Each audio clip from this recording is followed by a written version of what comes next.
The wind was a merciless thing, a sculptor of sand and sorrow that had stripped the world down to its bones. It howled across the sun-bleached alkali flats of the Arizona Territory, a land so vast and empty it could swallow a soul whole and leave no trace. It was in this unforgiving crucible that a single, fragile figure fought against the inevitable tide of exhaustion. Mei Lin's feet, once bound and delicate, were now torn and bleeding.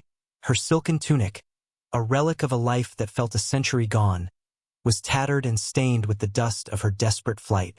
Each breath was a shard of glass in her lungs, each beat of her heart a frantic drum counting down the final seconds of her freedom.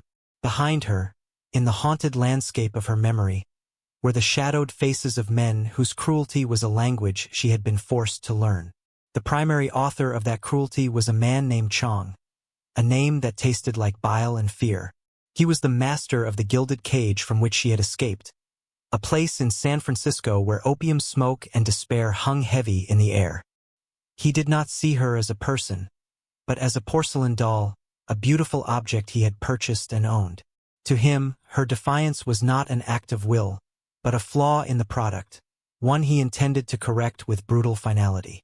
She clutched a small, cool object in her palm, a jade butterfly pendant. It was the only thing she had left of her family, a memory of a time before she was sold, before the endless ocean, before the suffocating darkness of her new life. It was a foolish thing to carry, a weight she could not afford, but it was also the anchor of her identity, the last proof that she was once someone's daughter, not just someone's property. The sun, a white-hot coin in a bleached blue sky, beat down upon her. The world began to shimmer and warp, the distant mountains dissolving into wavy lines of heat. A dark shape swam in the haze on the horizon. A mirage, she thought. A rider. A final, cruel trick of a dying mind. Her legs, which had carried her for 2 days and a night without rest, finally betrayed her. They buckled, and she fell, her face hitting the hot, gritty earth. The jade butterfly slipped from her grasp. As the blackness rushed in to claim her, a single defiant thought burned through the fog. She would rather die here, under the open sky, than live another day in Chang's cage. The sound of the wind was the last thing she heard, a final, lonely lullaby. But the rider was not a mirage. He was as real as the unforgiving sun and the hard-packed earth, a man carved from the same solitude as the landscape he inhabited. He was a whisper of a legend, a ghost in the high desert, and he was about to ride straight into a storm he never saw coming. This is the story of that man, a man whose heart was a fortress of stone, and the woman who became the inexorable rain that would, over time, wear that stone away. Have you ever wondered if a single act of compassion can truly change the world?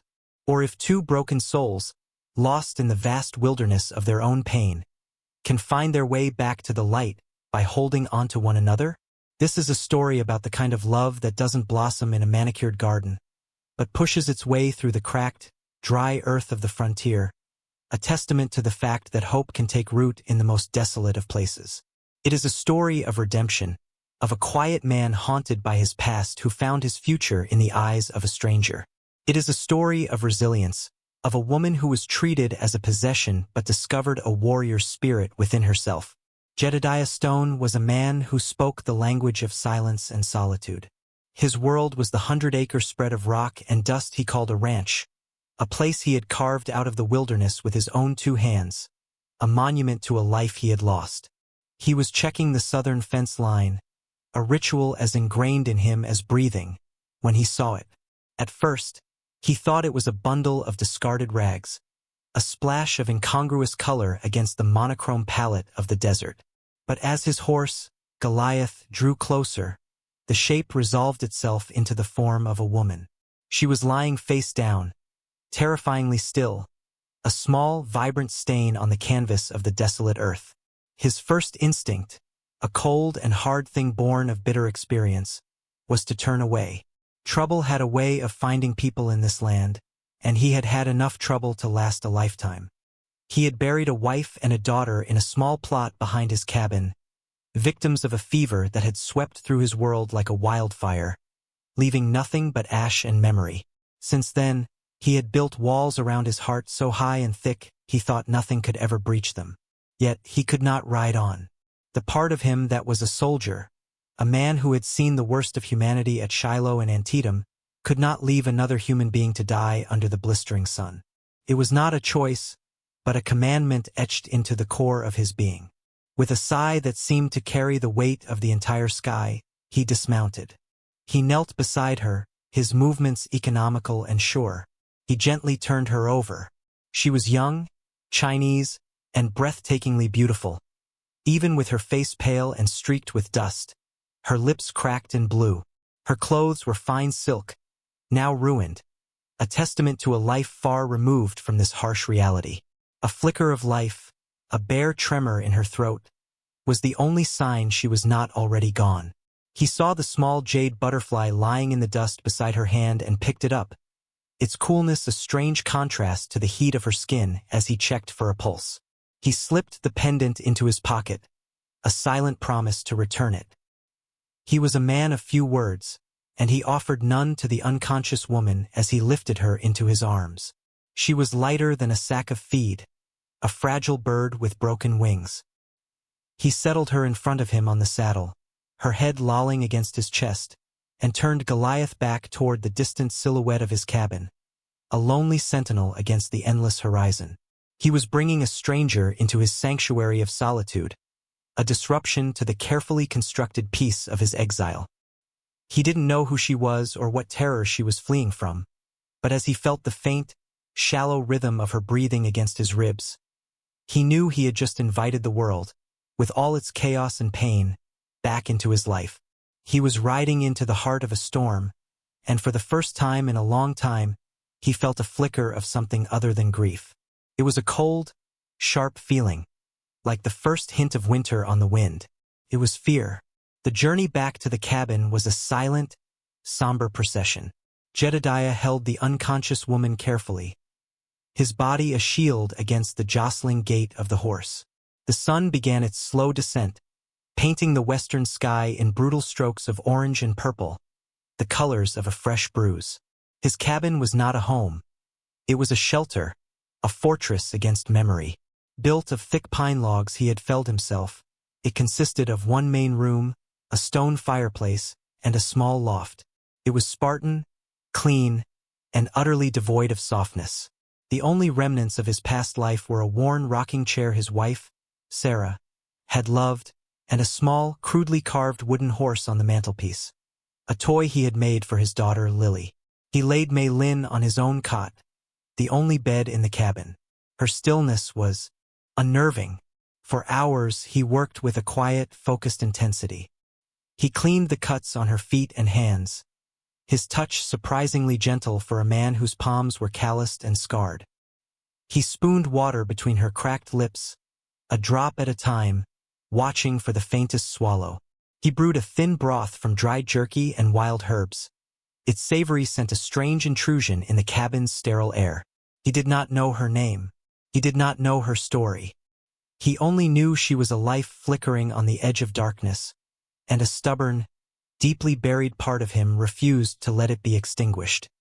He was a man who had failed to protect his own family from the invisible enemy of disease. Perhaps this was a penance, a chance to succeed where he had once so devastatingly failed. Mei Lin woke to shadows and the low crackle of a fire. Fear, cold and sharp, was the first thing she felt. Her eyes flew open, darting around the unfamiliar room. A man sat in a chair by the fire, his back to her, his large frame silhouetted against the flames. He was cleaning a rifle, the metallic click and slide of the mechanism the only sound besides the fire. Panic seized her. She tried to sit up, to flee, but her body was a leaden weight, refusing to obey. A soft cry of frustration and terror escaped her lips. The man stopped what he was doing. He didn't turn around immediately, as if giving her a moment to anchor herself in the waking world. When he finally did, his face was all angles and shadow, his eyes a pale, piercing blue that seemed to see right through her. He looked hard, weathered like the land itself. "You're safe here," he said, his voice a low rumble, like distant thunder. The words were meant to be reassuring, but to Mei Lin, who had learned that safety was an illusion and men's promises were cages. They were just sounds. She shrank back against the rough wool blanket, her heart hammering against her ribs. He saw the terror in her eyes and sighed, a sound of profound weariness. He stood up slowly, keeping his movements deliberate and non-threatening. He walked to the small table, poured a cup of water from a bucket, and brought it to her. He didn't try to hand it to her, but instead placed it on the small crate beside the cot, then retreated back to his chair by the fire. It was a small gesture, but it spoke volumes. He was giving her space. He was not crowding her, not demanding anything. For the rest of the night, they existed in this strange, silent truce. She watched him, her fear slowly giving way to a cautious curiosity. He was a guardian, a sentinel, yet he kept his distance. He did not ask her questions. He did not press her for the story that was etched in the terrified lines of her face. He simply was. He was a rock, a mountain, a silent presence that was, against all logic, beginning to feel less like a threat and more like a shield. As dawn approached, he banked the fire, took a blanket, and settled into the rocking chair, pulling it into the darkest corner of the room. He gave her the bed, the fire, the center of his small world, and took the cold, hard periphery for himself. Mei Lin lay awake for a long time, listening to the man's steady breathing and the lonely cry of the wind outside. For the first time in what felt like an eternity, she was not running. She was still. And in that stillness, a tiny, fragile seed of something she had long forgotten began to stir. It was not yet trust, but it was the soil from which trust might, one day, grow. The first days were a delicate dance of silence and space. Jedediah moved with a quiet purpose, tending to his few livestock, mending fences and chopping wood, his life a litany of relentless chores. He would leave broth and water for Mei Lin before he left at dawn, and would often return after she had already fallen into an exhausted, feverish sleep. He was a ghost in his own home, a provider she rarely saw. But she felt his presence everywhere. In the neatly stacked firewood, the fresh water in the bucket, the way the door was barred securely at night. These were his words, his way of telling her she was protected. Mei Lin's body began to heal, the deep ache in her muscles slowly receding, the cuts on her feet beginning to scab over. But the healing of her spirit was a far slower, more arduous process. Every unexpected sound made her flinch. Every shadow seemed to hold the shape of Chong or his men. She was a bird that had been caged for so long it had forgotten how to believe in the open sky. Her first act of agency was small, almost imperceptible. While Jedediah was out, she pushed herself out of the cot, her legs trembling with weakness. She folded the rough blanket he had given her with meticulous care. Then, she saw the state of the cabin. It was not dirty, but it was stark, a place of pure function with no warmth. She began to tidy, her movements slow and deliberate.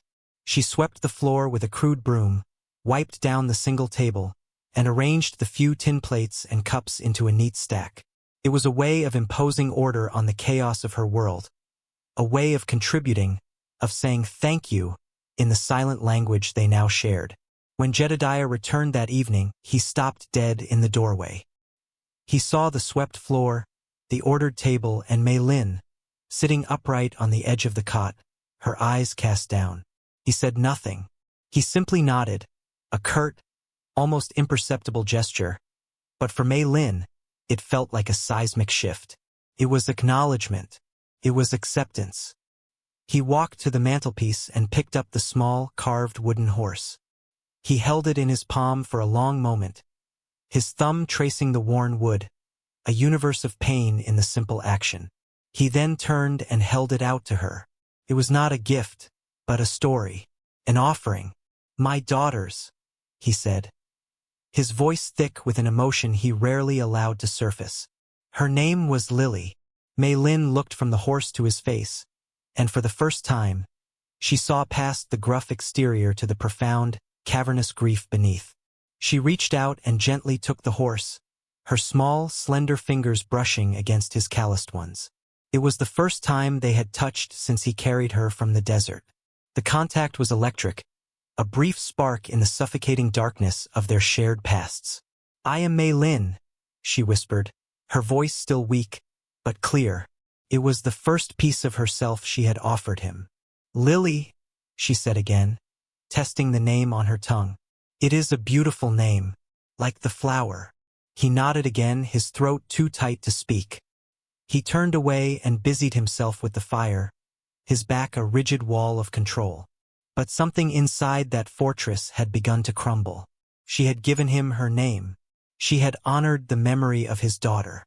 In that small, quiet room, surrounded by a vast and indifferent wilderness, two solitary souls had found a single point of common ground, the shared landscape of loss. That night, she did not dream of Chong. She dreamed of a field of lilies, and of a small wooden horse, standing guard. Trust was being built, not with grand pronouncements, but with the quiet, steady accumulation of small, unspoken kindnesses. A foundation was being laid for something neither of them could have possibly imagined. The slow, rhythmic turning of the days began to weave a new pattern into the fabric of their lives. The stark silence of the cabin was gradually replaced by a quiet companionship. Mei Lin, growing stronger with each sunrise, began to claim a small corner of Jedediah's world as her own. Outside the back of the cabin was a small, neglected patch of earth, choked with weeds and surrounded by a crumbling stone wall. It had once been Sarah's garden. Jedediah hadn't touched it since she died, allowing it to become a wild, overgrown monument to his grief. One morning, he found Mei Lin there, on her knees, patiently pulling weeds. Her hands, once accustomed to silk and porcelain, were now stained with dirt. She was coaxing life from a place he had abandoned to death. He stood for a long time watching her. He saw not a fragile refugee, but a woman with a deep, quiet strength, a resilience that mirrored the stubborn desert flowers that bloomed against all odds. That day, he didn't go to the fence line. He took up a spade and began to turn the soil alongside her. They worked all day without speaking, their shared labor a conversation more profound than any words. He was letting her into his past, and she was showing him how to plant a future. As they worked, their slow-burn romance began to smolder. It was in the way he started leaving a bucket of fresh, cool well water for her by the garden plot each morning. It was in the way she began to save him a portion of the stew she learned to make, adding wild herbs she recognized from her homeland, its taste a small, surprising comfort that reminded him of things he thought he'd forgotten. One evening, as a storm rolled in across the plains, trapping them inside, he took down the rifle from its pegs. "You should know how to use this," he said, his tone matter of fact. He taught her how to load it, how to sight it, how to brace it against her shoulder. His hands guided hers, his touch firm and respectful, but the proximity sent a current through the small space between them. He was not just giving her a weapon, he was giving her power, agency. He was telling her that he saw her not as someone to be protected, but as a partner to stand with. In turn, she began to share the shards of her own story. In quiet, hesitant sentences, she told him of her village in the Guangdong province, of the drought that had forced her father to sell her. She spoke of the horrifying voyage across the Pacific, the darkness and the fear, and of the gilded prison Chong had built for her in San Francisco.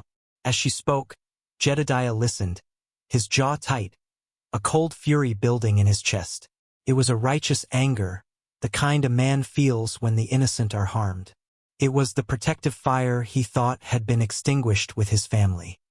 He realized, with a startling jolt, that this woman, this stranger, had become his to defend. One evening, as she finished a story, her voice trailing off into a sad silence, he reached into his pocket and pulled out the jade butterfly pendant. He had cleaned it, and it glowed with a soft, milky light in the dim cabin. He placed it in her palm. Her fingers closed around it, and she looked up at him, her eyes shimmering with unshed tears. "Why?" she whispered, the question encompassing everything. "Why did you save me? Why are you helping me? Why are you so kind?" He looked at her, at the woman who had brought life back to his wife's garden, who had filled the silence of his home with a quiet grace, who had reawakened a part of his heart he thought was long dead and buried. Because, he said, his voice rough with emotion. This place was just a shelter. You're making it a home. The confession hung in the air between them, as real and tangible as the crackling fire. The fortress of his heart had been breached, not by force, but by a quiet, persistent tenderness. In the vast, lonely expanse of the frontier, a found family of two had been forged.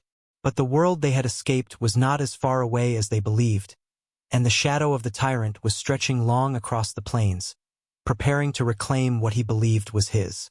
The fragile peace they had cultivated was a delicate bloom in a harsh land, and a storm was gathering on the horizon, ready to tear it all apart. The first sign of the encroaching storm was subtle, a whisper on the wind. It arrived in the form of a lone rider, a gaunt man with sly, watchful eyes who approached the ranch one sweltering afternoon under the guise of seeking water for his horse. Jedediah's instincts, honed by war and sharpened by solitude, went on high alert. The man's clothes were too fine for a common drifter, his horse too well-bred. He was polite, almost excessively so, but his gaze swept over the ranch with a predatory assessment, cataloging every detail. Jedediah stood on the porch, his hand resting casually on the Colt Peacemaker at his hip, his posture relaxed but ready. He answered the man's questions with terse, non-committal replies, his own eyes missing nothing. While he filled the man's canteen from the well, the stranger's gaze drifted to the cabin window. For a split second, Jedediah saw him catch a glimpse of Maylin moving inside. A flicker of recognition, a glint of cruel satisfaction, sparked in the man's eyes before being quickly masked. It was all Jedediah needed to see. The man was a scout, a wolf in sheep's clothing. After the stranger had thanked him and ridden off, a palpable tension descended upon the cabin. The silence was no longer comfortable. It was heavy with unspoken fear. Maylin had seen the man from the window, and though she didn't recognize him specifically, she recognized the type. He was one of Chang's men, a jackal sent to hunt for his master. "He saw me," she stated, her voice trembling slightly but laced with a new steel Jedediah had never heard before. It was the steel of a soldier, not a victim. "I know," Jedediah replied, his face grim. He began to move with a new, urgent purpose. He checked his supply of ammunition. He inspected every shutter, every door, reinforcing them with iron bars he had forged himself. The cabin was no longer just a home. It was reverting to its original purpose, a fortress. "They will come," Maylin said, her hands twisting the jade butterfly pendant at her neck. "Chang does not forgive. He does not forget. He will not stop until he has me back, or sees me dead." "Then let them come," Jedediah said, his voice a low growl. The words were not a boast, but a solemn vow. He looked at her, at the fear in her eyes warring with a fierce determination. He saw the woman who had survived the ocean, who had escaped a monster, who had clawed her way back from the brink of death in the desert, and who had brought life back to his barren world. The thought of letting Chang's vile hands touch her was anathema. It was a violation not just of her, but of the sacred ground they had built together. That night, sleep was a luxury neither of them could afford. They sat together in the dim light of a single lantern, the rifle lying across Maylin's lap, the Colt on the table before Jedediah. They were no longer just a man and a woman. They were a garrison of two, waiting for the inevitable siege. The redemption Jedediah had been unconsciously seeking had found him. It was no longer about atoning for the family he couldn't save. It was about fighting for the one he had found. He was no longer just a solitary rancher haunted by ghosts. He was a protector, a guardian, and he would turn his small piece of the world into a bloody battlefield before he let the darkness claim the light that had finally, miraculously, returned to his life. The returning threat was no longer a distant possibility. It was a certainty, riding toward them on the night wind, a legion of shadows sent to extinguish their small, defiant flame. They did not have to wait long. They came at dawn, not with a thunderous charge, but with the arrogant swagger of men who believed victory was a foregone conclusion. 50 riders crested the ridge overlooking the cabin, their dark forms silhouetted against the blood-red sunrise. At their head was a man on a magnificent black stallion, dressed in fine, dark silks that seemed to absorb the light. It was Chong. He did not order an immediate attack. He was a man who savored power, who enjoyed the theater of intimidation. He rode forward alone, stopping 100 yards from the cabin, a picture of absolute tyrannical control. "Jedediah Stone," his voice boomed, clear and cold in the morning air. "You are harboring stolen property. The woman, Mei Lin, belongs to me. I paid a great price for her.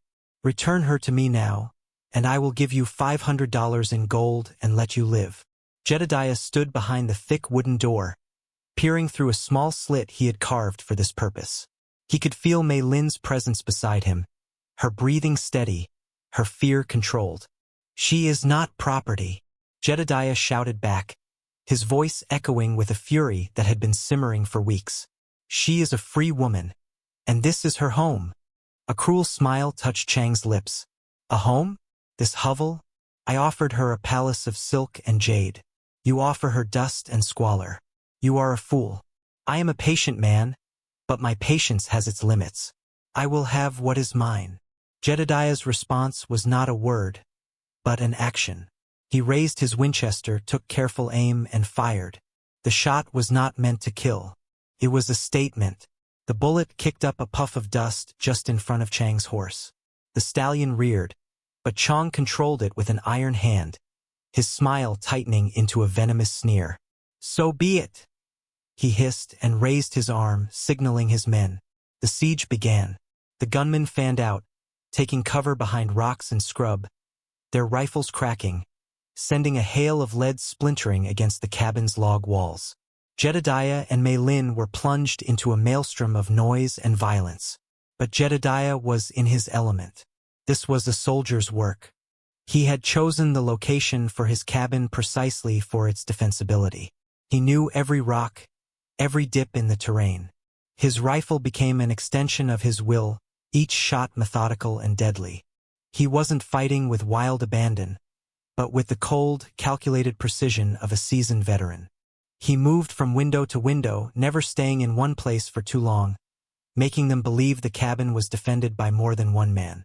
Mei Lin, meanwhile, was not cowering in a corner. She was his second in command. She loaded the spare rifles with a speed and efficiency that belied her inexperience. Her hands steady, her focus absolute. She kept watch at the rear window, calling out the movements of the gunmen. Her voice clear and calm amidst the chaos. The cabin became their entire world, a small island of defiance in a sea of hatred. Hours passed. The sun climbed high into the sky, beating down on the attackers. Jedediah's steady, accurate fire had taken a toll, forcing the gunmen to keep their distance. But they had the advantage of numbers and time. The relentless barrage of bullets was beginning to weaken the cabin's defenses. A lucky shot shattered the frame of a window, sending splinters of wood flying. One struck Jedediah in the arm, a long, deep gash that began to bleed profusely. He grunted in pain but didn't falter, continuing to fire. Mei Lin saw the wound. Without a word, she ripped a strip from her own tunic and, in a brief lull, expertly bandaged his arm, her touch both gentle and firm. In that moment, as bullets whizzed past the window, their eyes met. In his, she saw a raw, fierce pride. In hers, he saw a warrior he never knew existed. The damsel in distress was gone, burned away in the crucible of battle. In her place stood a hero, a woman fighting not just for her life, but for her home, for her partner, for her freedom. The tide of the battle had yet to turn, but the foundation of their victory was being laid, not in bullets and gunpowder, but in their unshakable, unspoken pact to stand together, to fight together, and if necessary, to die together. The afternoon sun was a merciless eye in the sky, baking the arid land and fraying the nerves of the attackers. Chang was growing impatient. His initial plan of a quick, intimidating show of force had devolved into a protracted and costly siege. His arrogance was curdling into a dangerous rage.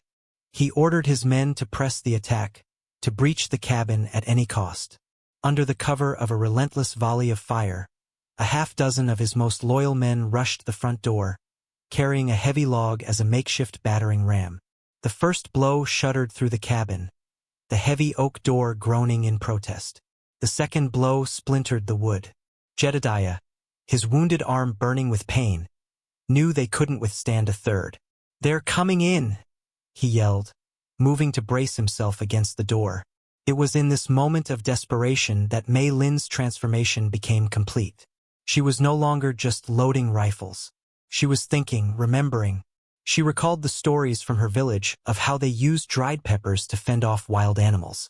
In Jedediah's sparse pantry, she had seen a pouch of fiery chili peppers he used sparingly in his cooking. While the men outside prepared for their final charge, she worked with frantic speed. She grabbed the pouch, tore it open, and threw its entire contents onto the glowing embers in the fireplace. Then, she grabbed the bucket of water and doused the flames. A thick, acrid cloud of choking, pepper-laced smoke billowed up the chimney. As the third blow smashed the door from its hinges, Chang's men poured in, expecting to find a wounded rancher and a terrified woman. Instead, they were met with a wall of blinding, suffocating smoke. The men who had stormed the porch, caught in the downwind from the chimney, were instantly incapacitated, coughing, sputtering, their eyes streaming. The men who breached the doorway were met with the same blinding agony. The cabin was filled with the choking fumes. Jedediah, understanding her plan in an instant, had pulled a kerchief over his face. He used the momentary, chaotic advantage. He fired twice and 2 of the intruders fell. But Chang was right behind them, his face a mask of fury, a long, curved sword in his hand. He lunged through the smoke, his target not Jedediah, but Mei Lin. He saw her as the source of this defiance, this humiliation. "You treacherous witch!" he screamed, his voice raw with rage. He batted Jedediah aside, sending him stumbling back against the wall, his wounded arm giving way. Chang advanced on Mei Lin, his sword raised. This was the moment, the culmination of all her fear, all her running. But she did not cower. The rifle Jedediah had taught her to use was in her hands. She raised it, the stock clumsy against her shoulder, her aim unsteady. She wasn't a soldier. She wasn't a marksman. She was a survivor. Chang laughed, a horrid, grating sound. "You think you can stop me with that girl?" He lunged. She didn't have time to aim. She just pulled the trigger. The roar of the rifle in the enclosed space was deafening. The kickback sent her stumbling backwards. But the shot was true. It struck Chang square in the chest. The arrogant smirk vanished from his face, replaced by a look of utter shock. He stared down at the blossoming red stain on his fine silk tunic, then looked back at her, his eyes wide with disbelief. He opened his mouth to speak, but only a gurgle of blood came out. He fell to his knees, and then pitched forward onto the floor of the cabin he had tried to destroy. The silence that followed was absolute. The remaining gunmen outside, seeing their leader fall, their comrades routed by an unseen weapon, lost their nerve. Their bravado shattered, they scrambled for their horses and fled, melting back into the desert that had spawned them. The smoke began to clear. Jedediah pushed himself to his feet, his eyes finding Mei Lin. She was standing over Chang's body, the rifle still clutched in her hands, her knuckles white. She was trembling, not with fear, but with the raw, violent aftermath of what she had been forced to do. She had faced her demon and vanquished him. The resilient survivor had become the avenging hero. She had not just saved her own life, or Jedediah's.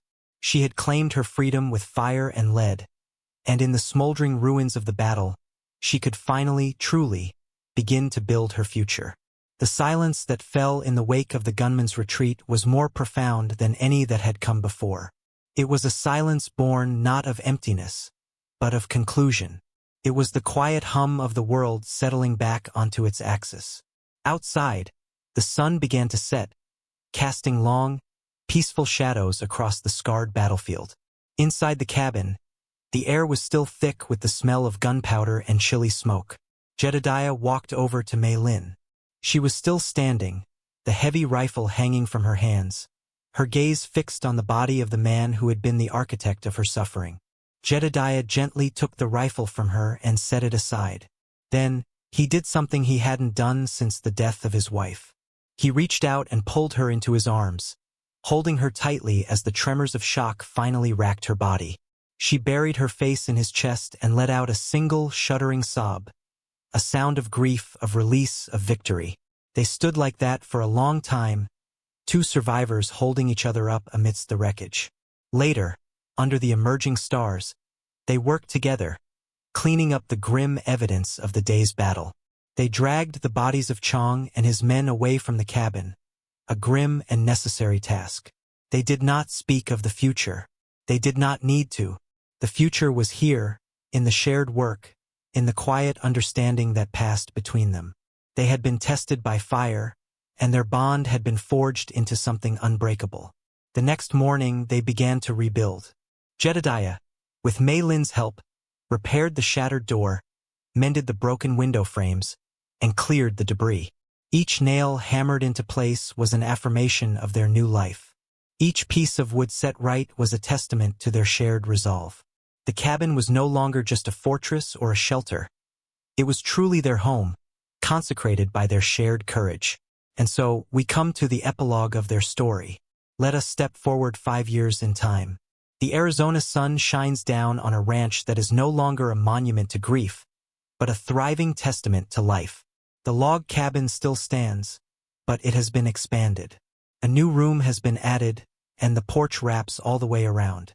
The garden, once a small, weed-choked plot, now overflows with vegetables and flowers, a riot of color and life. The field that was once just rock and dust is now green pasture, home to a small but healthy herd of cattle.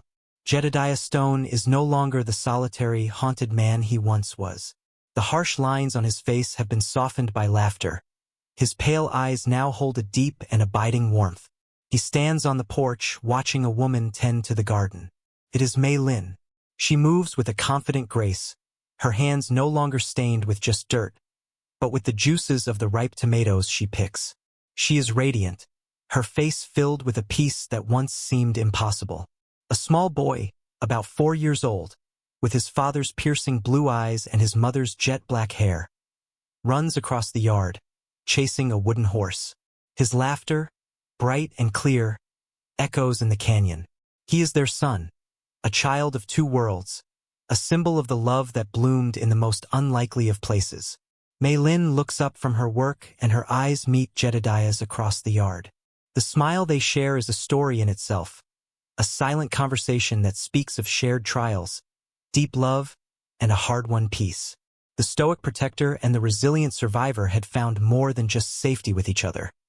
They had found redemption, family, and a love as vast and enduring as the frontier itself. They had built their happily ever after, not with silk and jade, but with courage, trust, and the unwavering belief that home is not a place you find, but a place you make, together. What can we learn from the story of Jedediah and Mei Lin? It is a powerful reminder that our past does not have to define our future. Both of them were prisoners of their own history, Jedediah shackled by grief and Mei Lin by tyranny. Yet, through a single act of compassion, they set in motion a chain of events that would lead to their mutual liberation. Theirs is a testament to the quiet power of found family, the idea that the bonds we choose can be as strong, or even stronger, than the bonds of blood. In the desolate wilderness, they found in each other the one thing they both desperately needed: a safe harbor, a place to heal, a reason to fight. This story also speaks to the true nature of strength. It is not just the brute force of 50 gunmen or the cold-hearted power of a tyrant like Chong. True strength is found in Jedediah's unwavering honor, his refusal to back down in the face of overwhelming odds. It is found in Mei Lin's incredible resilience, her journey from a frightened victim to a fierce protector who refused to let her spirit be broken. She discovered that her courage was not something a man gave her, but something that had been inside her all along, waiting for the right moment to be unleashed. Their love story is a powerful metaphor for hope itself. It teaches us that even in the harshest landscapes, after the most brutal storms, life can find a way. Love can take root, and what was once barren and broken can be made to bloom again. So, I ask you, what do you think is the most inspirational part of their journey? Is it Jedediah's redemption, Mei Lin's transformation, or the incredible power of their shared love? Let us know your thoughts in the comments below. And if this story of courage, love, and survival in the Wild West has moved you, please consider liking this video and subscribing to our channel for more true tales of the American frontier.